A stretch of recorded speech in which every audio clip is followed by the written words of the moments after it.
Hello दोस्त, मेरा YouTube channel में आपका स्वागत है। मेरा स्टूडियो में काम चल रहा था, इसलिए वीडियो शूट नहीं कर पा रहा था। अब आप लोगों को रेगुलर वीडियो मिलेगी। आज हम इस वीडियो में मनी लॉन्ड्रिंग के बारे में बात करने वाला हूं, तो वीडियो को लास्ट तक ज़रूर देखना। वीडियो अच्छा लगे तो वीडियो को लाइक शेयर और चैनल में नए हैं तो चैनल को सब्सक्राइब जरूर कर लेना। चलिए वीडियो को फटाफट से शुरू करते हैं। मनी लॉन्ड्रिंग किसे कहते हैं और यह कैसे की जाती है, चलिए डिटेल से जानते हैं। मनी लॉन्ड्रिंग शब्द की उत्पत्ति संयुक्त राज्य अमेरिका में माफिया समूह से उत्पन्न हुई थी। माफिया समूह ने जबरन वसूली, जुआ इत्यादि से भारी मात्रा में कमाई की और इस पैसे का वैध स्रोत के रूप में दिखाया। ज्ञात है कि संयुक्त राज्य अमेरिका में लगभग 1980 के दशक में मनी लॉन्ड्रिंग का एक चिंता का मामला बन गया था। मनी लॉन्ड्रिंग से तात्पर्य अवैध तरीके से कमाए गए काले धन को वैध तरीके से कमाए गए धन के रूप में दिखाने से होता है। मनी लॉन्ड्रिंग अवैध रूप से प्राप्त धनराशि को छुपाने का एक तरीका है। मनी लॉन्ड्रिंग के माध्यम से धन ऐसे कामों या निवेश में लगाया जाता है कि जांच करने वाली एजेंसियां भी धन के मुख्य सोर्स का पता नहीं लगा पाती है। जो व्यक्ति धन की हेराफेरी करता है उसको लॉन्ड्रर कहा जाता है। मनी लॉन्ड्रिंग में अवैध माध्यम से कमाया गया काला धन सफ़ेद होकर अपने असली मालिक के पास वैध मुद्रा के रूप में लौट आता है। लॉन्ड्रिंग पैसे की प्रक्रिया में 3 चरण शामिल होते हैं: प्लेसमेंट, लेयरिंग, एकीकरण। प्लेसमेंट पहला चरण के अंतर्गत नकदी के बाजार में आने से है। इसमें लॉन्ड्रर अवैध तरीके से कमाए गए धन को वित्तीय संस्थानों जैसे बैंकों या अन्य प्रकार के औपचारिक या अनौपचारिक वित्तीय संस्थानों में नकद जमा करता है। लेयरिंग मनी लॉन्ड्रिंग में दूसरा चरण लेयरिंग धन छुपाने से संबंधित है। इसमें लॉन्ड्रर लेखा किताब में गड़बड़ी करके अन्य संदिग्ध लेन देन करके अपनी असली आय को छुपा लेता है। लॉन्ड्रर धनराशि को निवेश के साधनों जैसे कि बॉन्ड, स्टॉक और टेलर्स चेक या विदेश में अपने बैंक खातों में जमा करा देता है। यह खाता अक्सर ऐसे देशों की बैंकों में खोला जाता है जो कि मनी लॉन्ड्रिंग विरोधी अभियान में सहयोग नहीं करते हैं। एकीकरण यह मनी लॉन्ड्रिंग प्रक्रिया का अंतिम चरण है। इस प्रक्रिया के माध्यम से बाहर भेजा पैसा या देश में खपाया गया पैसा वापस लॉन्ड्रर के पास वैध धन के रूप में आ जाता है।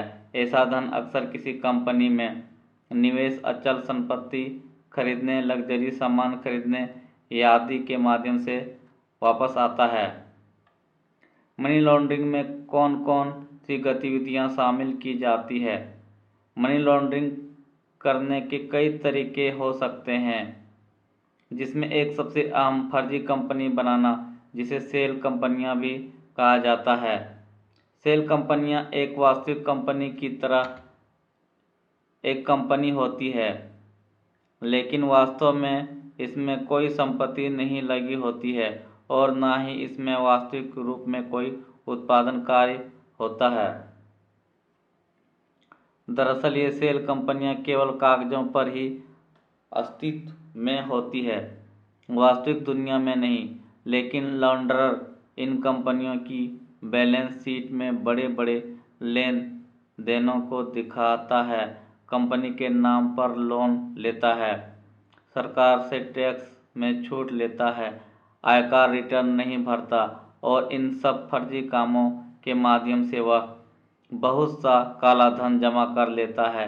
यदि कोई थर्ड पार्टी वित्तीय अभिलेखों की जांच करना चाहती है तो तीसरे पक्ष को धन के स्रोत और स्थान के रूप में जांच को भ्रमित करने के लिए झूठा दस्तावेज को दिखा दिया जाता है।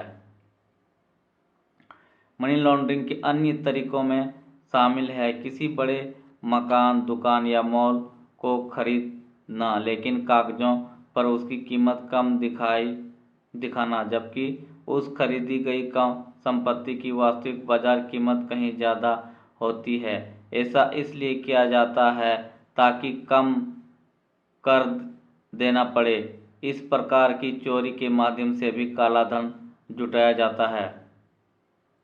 एक अन्य तरीकों से मनी लॉन्ड्रिंग तब होती है जब लॉन्ड्रर कई माध्यम से अपना धन ऐसे देश के बैंकों में जमा करा देता है जहां उसके खाते की जांच का अधिकार किसी अन्य देश के सरकार को नहीं होता है।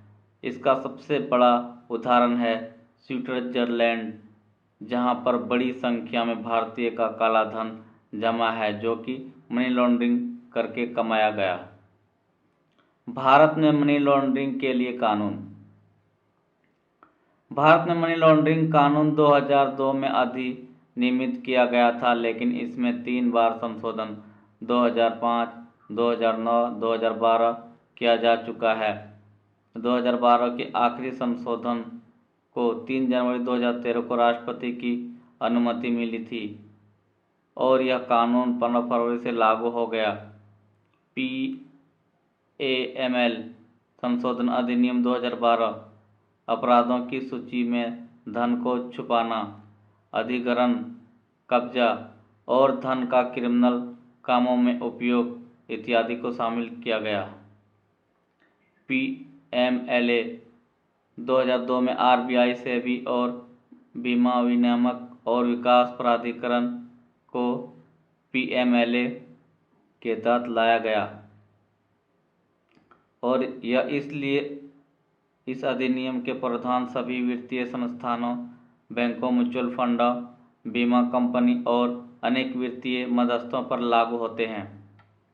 उपयुक्त लेख के आधार पर यह कहा जा सकता है कि मनी लॉन्ड्रिंग की प्रक्रिया काफ़ी जटिल और चालाकी भरी है, जिसको रोकने के लिए सरकार को ज़्यादा से ज़्यादा इलेक्ट्रॉनिक माध्यम से भुगतान के लिए इंफ्रास्ट्रक्चर का विकास करना चाहिए।